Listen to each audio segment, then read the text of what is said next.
우리 가슴에 손을 얹고 한 번 더 고백하겠습니다. 나는 하늘 아래 하나밖에 없는 보석과 같은 존재입니다. 시작. 나는 하늘 아래 하나밖에 없는 보석과 같은 존재입니다. 네. 우리는 하나님의 작품입니다. 네. 제품하고 작품은 차원이 다르죠. 제품은 공장에서 이렇게 막 다량으로 찍어냅니다. 그러나 작품은 심혈을 기울여서 하나하나 만들어진 게 작품이죠. 하나님은 우리를 싸구려 제품이라 말하지 않고 하나님의 작품이라고 말합니다. 네. 우리는 하나님의 걸작품, 하나님의 소유, 하늘 아래 하나밖에 없는 보석과 같은 존재임을 믿으시길 바랍니다. 네. 저희 어머니가 3월에 수술을 받으셨는데 처음에는 이렇게 나팔관 수술만 받으면 된다고 했는데 이제 수술이 이제 시간도 길어지고 처음에는 수술도 2시간이면 된다는 게 4시간 받았고 또 나팔관뿐 아니라 장에도 염증이 있어서 또 장까지 이렇게 수술을 받으셨습니다. 또 염증이 너무 심해서 치료 과정, 회복 과정도 생각보다 길어졌습니다. 그러다 보니까 저희 어머니가 이러다가 죽는 거 아닌가 이런 생각도 들었다고 합니다. 근데 태어나기 전에 이제 담당 교수님이 오셔서 저희 어머니의 손을 꼭 잡아주시면서 수고했다고, 잘 이기셨다고 이렇게 격려해 주셨다고 합니다. 그러니까 그 말 한마디에 저희 어머니가 좀 큰 위로가 되고 힘이 되었다고 합니다.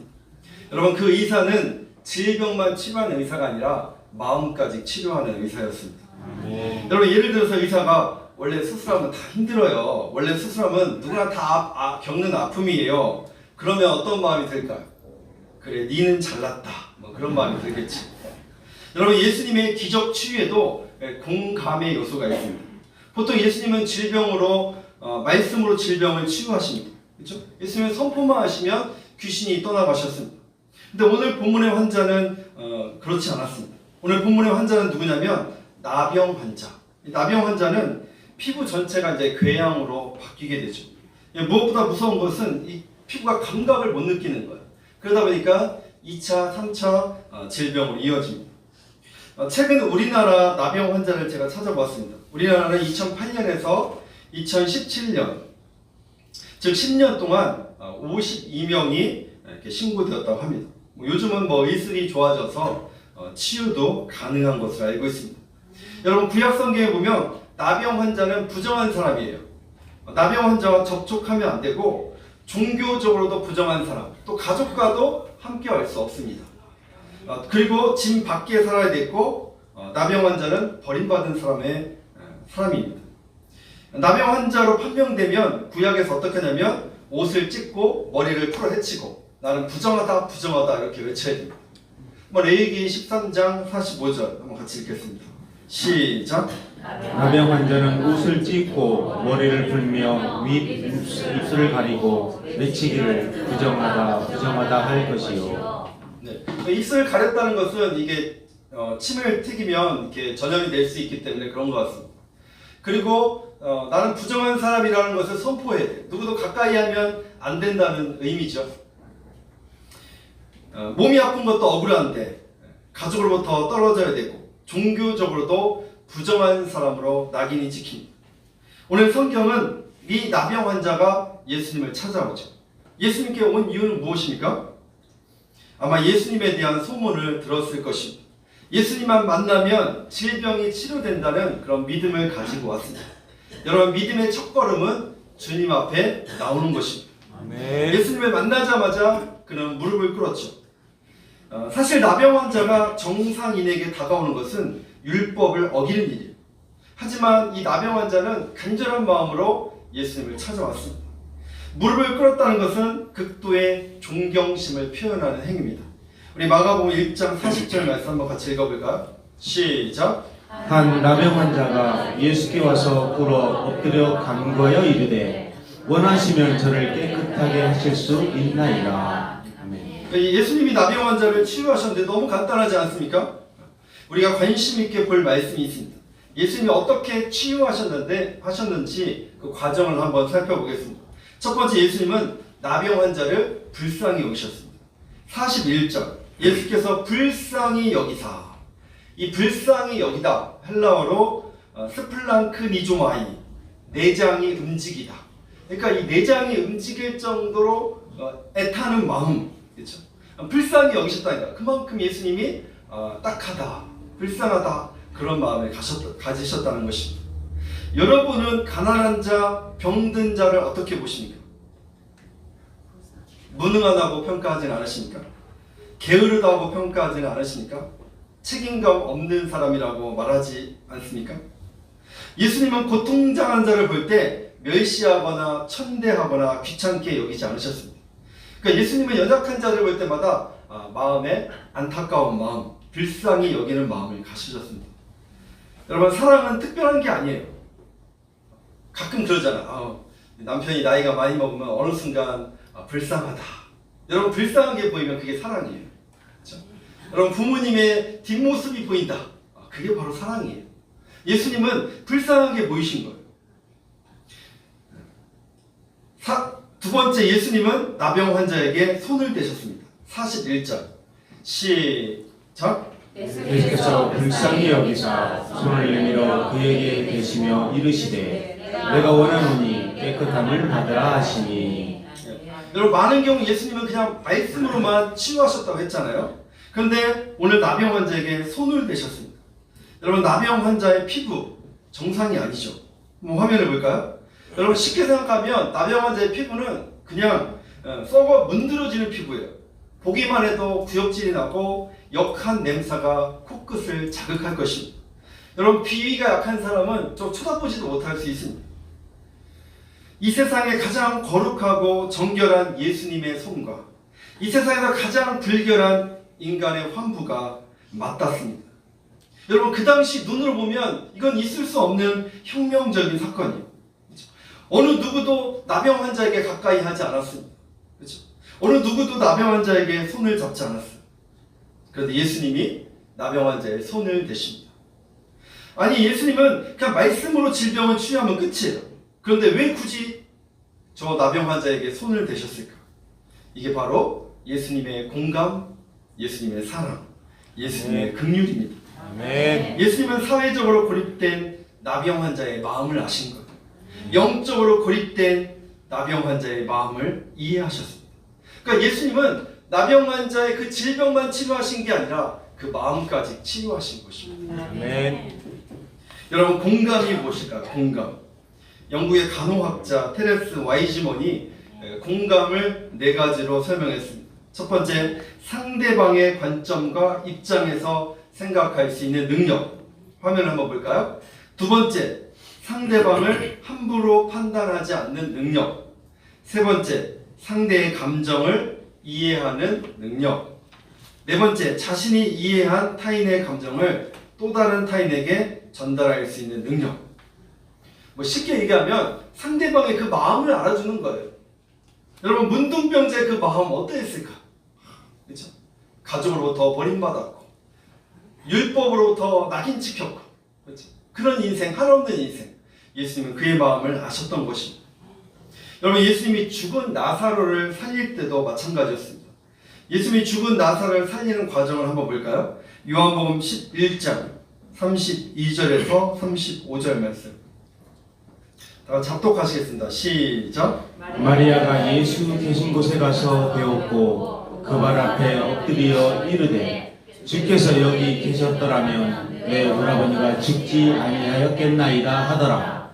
예수께서 그가 우는 것과 또 함께 온 유대인들이 우는 것을 보시고 심령의 비통히 여기시고 불쌍히 여기사 이르시되 그를 어디 두었느냐 이르되 주여 와서 보옵소서 하니 예수께서 눈물을 흘리시더라. 아멘. 예수님은 지금 나사로가 죽었다는 그 마리아의 말을 듣고 어떤 마음을 가지셨습니까? 심령이 비통하여 여기시고 불쌍히 여겨 이르시되. 역시 예수님은 긍휼의 마음을 가지셨습니다. 현대인의 성경은 몹시 안타까워하시다. 그렇죠? 뿐만 아니라 예수님이 마지막 절에 보면 눈물을 흘리시더라. 그렇죠? 예수님의 공감입니다. 여러분, 잘 생각해 보세요. 여러분, 조금 있으면 예수님이 죽었던 나사로를 살리잖아요. 그런데 왜 굳이 우셨을까요? 아니, 굳이 조금 있으면 살리실 텐데 걱정하지 마, 내가 살릴 거야, 이렇게 말하면 끝인데 예수님은 눈물까지 흘리셨습니다. 예수님은 괜찮다고 하지 않으셨어요. 오히려 눈물을 흘리셨습니다. 여러분 너무 쉽게 우리가 잘 될 거라고 하지 마십시오. 이렇게 말하면 어떨까요? 얼마나 힘드셨나요? 우리는 너무 쉽게 잘 될 거야 라고 말은 해요. 그러나 더 깊은 공감은 얼마나 힘드셨나요? 예수님은 나사로의 동생 마리아와 마르다의 마음을 아셨어요. 그렇죠? 그들의 슬픔에 공감한 거예요. 예수님은 우리가 기쁠 때 함께 하시지만 우리가 슬플 때 더 가까이 계십니다. 여러분 어설픈 위로를 조심하십시오. 우리가 보통 장례식장에 가면 위로의 말을 많이 합니다. 대부분 목사님들의 설교는 어떻습니까? 이 땅이 전부가 아닙니다. 우리에게 천국이 있습니다. 우리의 이별은 영원한 이별이 아니라 약속이 있는 이별, 다시 만날 그날이 있습니다. 우리에게는 하늘의 소망이 있기 때문에 땅의 슬픔을 이길 수 있습니다. 여러분 당연한 설교고 합당한 설교입니다. 그러나 공감이 없을 때는 아무런 위로가 되지 않습니다. 어떤 성도들은 막 이렇게 말해요. 남편이 천국 갔는데 울긴 왜 울어? 울면 못 써. 이제 울지 말고 밥 잘 챙겨 먹고 신앙생활 열심히 하면 돼. 여러분 이 말이 위로가 될까요? 어설픈 위로를 조심하십시오. 어떤 분은 또 자기 이야기예요. 우리 남편은 50대에 죽었어. 그래도 나 자식들 잘 키우고 있잖아. 나 잘 살고 있어. 나 봐봐. 여러분 틀린 말은 아니지만 공감이 빠졌습니다. 천국을 이야기하기 전에 슬픈 마음을 만져줘야 되는 것입니다. 아멘. 내 이야기를 하기 전에 상대방의 마음을 읽어줘야 돼요. 어설픈 위로는 오히려 힘이 되지 않습니다. 여러분 우리 중에 정답을 모르는 분이 어디 있습니까? 솔직히 장례식장에 가서 가장 큰 위로는 무엇일까? 그냥 손 잡아주면 됩니다. 그냥 곁에 같이 있어주면 됩니다. 더 좋은 것은 울고 있으면 같이 울어주면 되는 거예요. 장례식장에서 이제 됐으니 눈물을 멈추라고 함부로 말해서는 안 됩니다. 눈물샘이 마르도록 울어야 되는 거예요. 울어야 될 때 울지 않으면 마음에 병이 생기는 것입니다. 여러분 예를 들어 부부싸움 심하게 한 부부가 있습니다. 아내가 너무 힘들어서 이혼하고 싶다고 우리를 찾아왔어. 여러분 뭐라고 말해주시겠습니까? 성경 마태복음 여기 써있지? 부부가 갈라쓰지 말라고 써있잖아. 집사님 절대 이혼하면 안 돼. 이혼하는 건 마귀짓이야. 이러면 될까 안 될까? 이게 어설픈 위로입니다. 처음부터 정답을 이야기하면 안 돼요. 따라하겠습니다. 처음부터 정답을 이야기하지 말자. 처음부터 정답을 이야기하지 말자. 어떤 사람 또 자기 이야기. 나도 5년 전에 이혼하려고 했는데 잘 참고 샀더니 우리 남편이 정신 차리고 잘 살고 있다고. 절대 이혼하지 말라고. 자기 이야기하는 사람이 있습니다. 그것도 큰 위로가 되지 않습니다. 그 말을 들으면 그래 니는 잘났다. 그런 마음이 드는 것입니다. 우리 중에 정답을 모르는 사람은 없어요. 먼저 그 아픔을 만져줘야 되는 것입니다. 우리는 예수님의 공감 능력을 배워야 돼요. 예수님은 하늘에 계셔도 되는데 이 땅에 높고 높은 보좌를 버리고 낮은 이 땅에 오신 것입니다. 예수님은 부활하실 때도 십자가의 상처를 다 지우지 않으시고 그냥 부활하셨습니다. 우리의 고통을 공감하신 것입니다. 여러분 우리의 몸의 중심은 어디일까요? 배, 배꼽, 머리, 뇌. 어떤 사람이 우리 몸의 중심은 가장 아픈 곳이라고 합니다. 여러분 손에 가시가 박히면 가장 많이 아프지 않습니까? 우리 몸의 중심은 가장 아픈 곳. 세상의 가장 아픈 곳에 함께 할 수 있다면 그 사람은 세상의 중심에 선 사람입니다. 여러분 연약한 자와 함께 한다면 그 사람은 세상의 중심에 선 사람입니다. 아픈 사람의 손을 잡아주는 것, 그게 바로 공감입니다. 여러분 질병 치유는 내가 할 영역이 아니에요. 그러나 그의 손을 잡아준다면 진정한 공감이 이루어지게 됩니다. 물론 예수님은 다 공감만 하신 건 아니에요. 때로는 책망도 하셨습니다. 예수님이 유월절 성전에 가셨는데 성전 당국자들이 이윤을 남긴 거예요. 짐승들을 팔면서 중간에 많은 이득을 취한 거예요. 그때 예수님은 분노하셨습니다.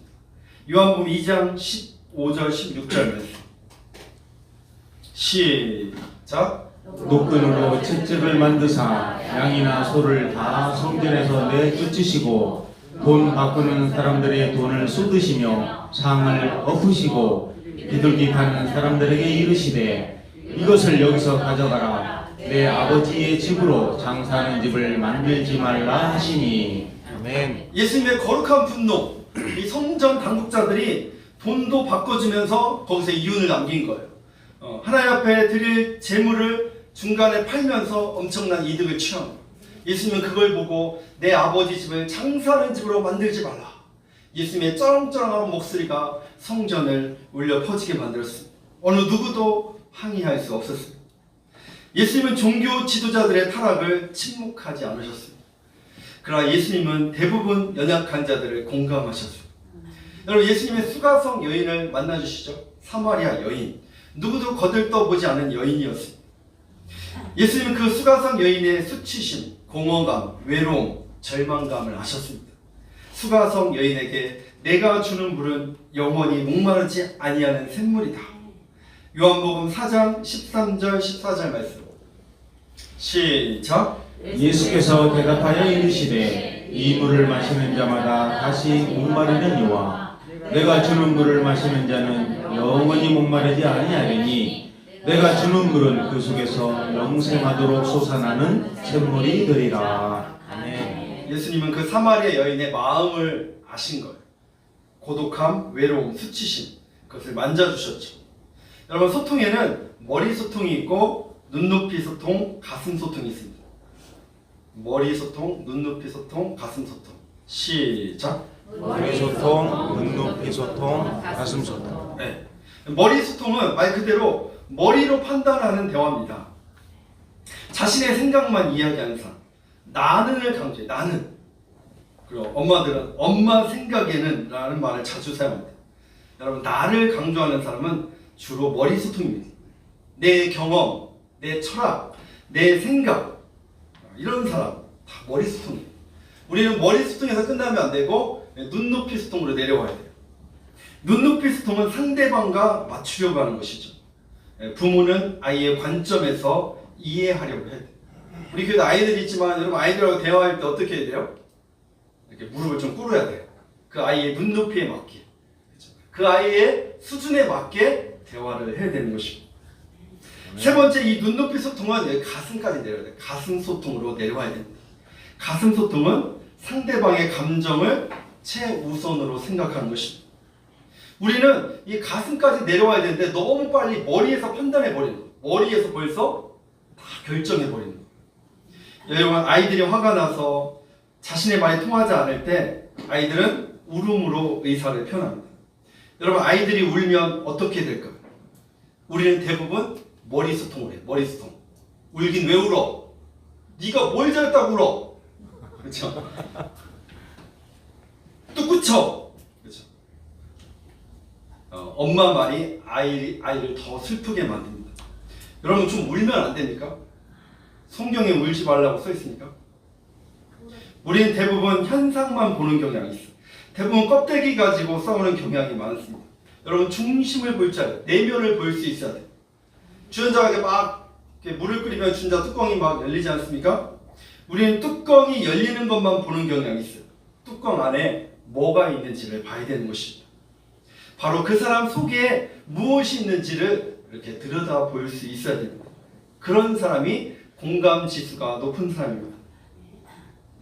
작년에 제가 교회 협의회 회의 때 몇 번 버럭 화를 낸 적이 있습니다.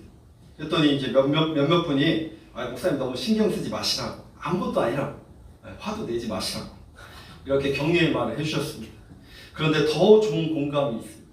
어떻게 물어봐 주면 될까요? 화를 냈냐 안 냈냐보다 더 중요한 것은 목사님 무엇 때문에 그렇게 마음이 아프셨나요? 근데 이렇게 물어본 사람 아무도 없더라고요. 근데 안 물어봐도 괜찮아요. 내가 나한테 물어보면 돼. 내가 나한테 스스로 물어봤어. 무엇 때문에 그렇게 마음이 아팠냐? 그랬더니 제가 찾아봤더니 저에게는 신뢰의 욕구가 있어요. 신뢰. 교회 협의회는 우리 교회 리더 아닙니까? 리더가 나를 신뢰하지 못하는 것 같은 느낌을 받은 거예요. 그러니까 버럭 화를 낸 것이죠. 여러분, 물어보면 돼요. 무엇 때문에 그렇게 마음이 아프셨나? 어떤 분은 목사한테 버럭 화를 내는 경우가 있습니다. 우리 교회는 아무도 없어요. 여러분, 목사한테 화를 내면 안 됩니까? 화를 냈냐 안 냈냐 가지고 따지지 마십시오. 어떻게 물어봐주면 될까요? 무엇 때문에 그렇게 마음이 아프셨나? 근데 우리 자꾸 화를 냈다 안 냈다, 화를 몇 번 냈냐 안 냈냐 뭐 그런 것도 하죠. 그렇죠? 무엇 때문에? 여러분 무엇 때문에 목사한테 화를 내십니까? 혹시 무시받은 건 아닐까요? 그 마음을 잘 들어주면요 그게 풀리게 돼 있어요. 근데 화를 냈다 안 냈다 껍데기 가지고 싸우면 답이 없는 거예요. 여러분 공감한다고 문제가 다 해결되지는 않습니다. 그러나 공감을 하면요 그 문제가 컸던 문제가 작아지게 되는 것입니다. 우리 주변에 종종 분노하는 분들 있죠. 분노를 폭발하는 것은 잘하는 것은 아니에요. 그럼에도 불구하고 우리는 그 내면을 볼 수 있어야 돼요. 대부분 우리는 이 감정을 잘 나누잖아요. 내 속에 있는 걸 잘 이야기하면 이게 어느 정도 이렇게 해결이 됩니다. 그래서 우리는 감정을 억누르면 안 돼요. 막 억누르다가 이게 한 번에 폭발시키면 그게 좀 위험할 수 있어요. 그래서 평소에 삶을 나누는 게 참 중요해요. 그래서 목장 모임이 중요하다는 거예요. 목장 모임에서 같이 아픔을 나누고 그렇구나 지사님 마음이 아프셨겠다. 나도 같이 기도해 줄게. 그러면서 삶을 나누는 거예요. 여러분 그러다 안 되면 저를 찾아와요. 제가 그러면 1시간만 들어주면 우리의 마음이 정리가 돼요. 사람은 힘들어서 죽는 것이 아니라 위로받지 못해서 죽습니다. 그럼 화면 한번 볼까요? 사람은 힘들어서 죽는 것이 아니라 위로받지 못해서 죽습니다. 시작. 사람은 힘들어서 죽는 것이 아니라 위로받지 못해서 죽습니다. 사람은 슬픈 일로 절대 죽지 않습니다. 사람은 위로받지 못해서 죽어요. 누구 한 사람이라도 내 마음을 알아주면 그 사람은 절대 죽지 않습니다. 네, 저희 집 아이 책상에 붙어있는 글이 있습니다. 제가 한번 찍어왔는데 피할 수 없으면 즐겨라. 공부는 재밌다. 진짜 공부가 재밌다는 뜻일까요? 어려운 공부를 기쁨으로 승화시키려고 하는 몸부림입니다. 또 하나의 글이 있습니다. 수학 망해라. 수학 폭발.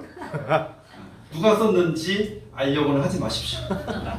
여러분 저 글을 보고 어떻게 말해주면 될까요? 1번 야 그런다고 수학이 망하냐? 2번 너가 평상시에 공부를 안 하니까 그렇지. 3번 넌 자세가 틀렸어. 4번 수학 공부를 잘하고 싶은데 생각보다 잘 되지 않아서 답답하고 짜증나는구나. 몇 번입니까? 4번. 여러분 행복한 아이의 조건은 무엇일까? 부모들은 아이의 필요를 다 채워줘요. 먹고 싶다 있으면 사주고 학원 보내주고 장난감 사주고 그렇죠? 남부럽지 않게 다 해줍니다. 그런데 아이들은 뭐라고 합니까? 아빠는 내 마음 몰라. 엄마는 내 마음 몰라. 여러분 아이들은 가르치는 대로 움직이지 않습니다. 인간은 누구 말 듣고 움직이지 않아요. 마음이 연결돼야 돼요. 가르침이 사람을 변화시키는 게 아니에요. 솔직히 여러분 가르침 안 받은 애들가 어디 있습니까? 아이들은 가르치는 대로 움직이지 않는 거예요. 영화감독 기타노 타케시라는 이런 말을 했습니다. 한번 같이 한번 읽어볼까요? 시작.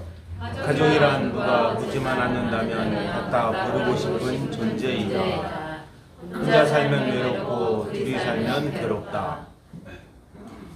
가족이란 누가 보지 않는다면 갖다 버리고 싶은 존재다. 혼자 살면 외롭고 둘이 살면 괴롭고 5월은 가정의 달입니다. 가족은 행복의 싹을 자라게 하는 인큐베이터가 되어야 돼요. 그런데 실상은 그렇지 않습니다. 왼수가 따로 없습니다. 우리는 알게 모르게 크고 작은 상처를 주고받고 살고 있습니다. 여러분 좀 참아주고 기다려주면 안 됩니까? 일본의 와타나베 주니치가 나는 둔감하게 살기로 했다 이런 책을 썼습니다. 이 작가가 말한 둔감력, 괴롭고 힘든 일이 생겼을 때 다시 일어서서 힘차게 나아가는 강한 힘. 좀 더 긍정적으로 표현하면 유연성, 역경지수가 높은 사람을 말합니다. 여러분 행복한 인생을 살아가려면 좀 둔감하래요. 둔감하라. 이 작가가 말하는 거예요. 여러분 어떤 분은 상대방 말투까지 막 분석해서 상처를 받아. 그 인간이 막 눈을 크게 떴어. 그 인간이 나를 째려봤어. 뭐 그런 걸 분석까지 해야 됩니까? 저 작가가 말하잖아요. 둔감하게 살래. 둔감하게. 그냥 우리는 하나님의 말씀을 깊이 묵상해야 되는데 막 저 인간이 막 나를 여러분 저와 여러분이 좀 곰탱이로 살아가시길 축복합니다. 네. 좀 둔감하게 살아야 돼. 둔감하게. 예, 저희 아버지가 청각이 이게 좀 안 좋아요. 이렇게 검사를 했더니 한쪽은 이제 거의 안 들리고 한쪽은 이제 70%만 들린다고 합니다. 근데 저희 어머니 말이 더 웃깁니다. 저희 어머니가 이제 뭐 무슨 말을 하면 저희 아버지가 듣기 싫은 말, 이쪽이 안 들리잖아요. 이쪽이요. 듣기 싫은 말은 이쪽으로 이렇게 된대요. 누가 욕하면 안 들리는 귀를 대면 돼요. 안 들으면 돼요. 그러니까 세상 편한 거예요. 스트레스 받을 것도 없이. 저희 어머니가 잔소리하면 귀를 돌리면 돼. 좀 둔감하게 살아요. 둔감하게. 여러분 인터넷 보면 악성 댓글로 연예인들이 자살하잖아요. 여러분 악성 댓글이 다 있는 건 아니에요. 좋은 얘기도 많이 있는데 그 악성 댓글 보고 자살하는 거예요. 우리는 너무 민감하게 살면 안 되고 둔감하게 살아야 됩니다. 예수님은 제자들을 끝까지 믿어주었어요. 제자들을 끝까지 기다려줬어요. 끝까지. 여러분 중간에 포기하지 마십시오. 끝까지 믿어주고 기다려주고. 여러분이 예수님이라면 자신을 배반한 제자들을 끝까지 믿어줄 수 있겠습니까? 예수님이 십자가를 지실 때 제자들 같이 아파해주고 같이 슬퍼해주면 예수님이 얼마나 큰 힘이 되었을까? 근데 예수님이 십자가를 지실 때 제자들은 다 도망갔어요. 뿔뿔이 흩어졌어요. 심지어 일부 제자들은 고기잡이로 갔죠. 예수님은 부활하시고 그 제자들을 찾아가요. 그리고 배고픈 제자들에게 떡과 생선을 또 준비해 주십니다. 예수님이 만나서 무엇을 했을까요? 내가 서운했다 그 말 했습니까? 전도 전략을 짰습니까? 교회에 세우는 방법을 알려주었습니까? 아닙니다. 딱 한 가지 예수님이 물어봤어요. 요한의 아들 시몬아 내가 나를 사랑하느냐? 이 말 한마디에 베드로가 다시 사명을 찾은 거예요. 예수님은 끝까지 믿어준 거예요. 그렇죠? 저는 못 배운 어부 출신 제자들 끝까지 기다려주고 끝까지 믿어줬어요. 여러분 좀 기다려주면 안 될까요? 좀 믿어주면 안 될까요? 좀 넉넉한 마음을 가지면 안 될까요? 좀 하나님한테 맡기면 안 될까요? 러시아 격언에 이런 말이 있습니다. 전쟁 나갈 때는 한 번 기도하고 배를 탈 때는 2번 기도하고 결혼할 때는 3번 기도하라. 우리는 전쟁과 바다를 무서워합니다. 여러분 더 무서운 것은 가정이에요. 가정. 가정은 그냥 천국이 되지 않습니다. 우리는 저 푸른 초원 위에 그림 같은 집을 짓고 사랑하는 사람과 살면 행복할 줄 알아요. 아닙니다. 가정은 가장 힘든 전쟁터와 같습니다. 그 전쟁터에 승리의 깃발을 꽂으려면 어떻게 될까요? 하나님을 우리의 가정의 주인으로 모셔야 돼요. 네. 우리의 가정이 건강한 가정이 되려면 어떻게 될까요? 예수님의 그 공감을 배워야 돼요. 네. 머리로만 하지 말고 눈높이, 가슴 소통이 이루어져요. 아멘. 그럴 때 우리의 가정이 더 행복한 가정, 하나님이 기뻐하는 가정이 될 줄 믿습니다. 아멘. 기도하시겠습니다.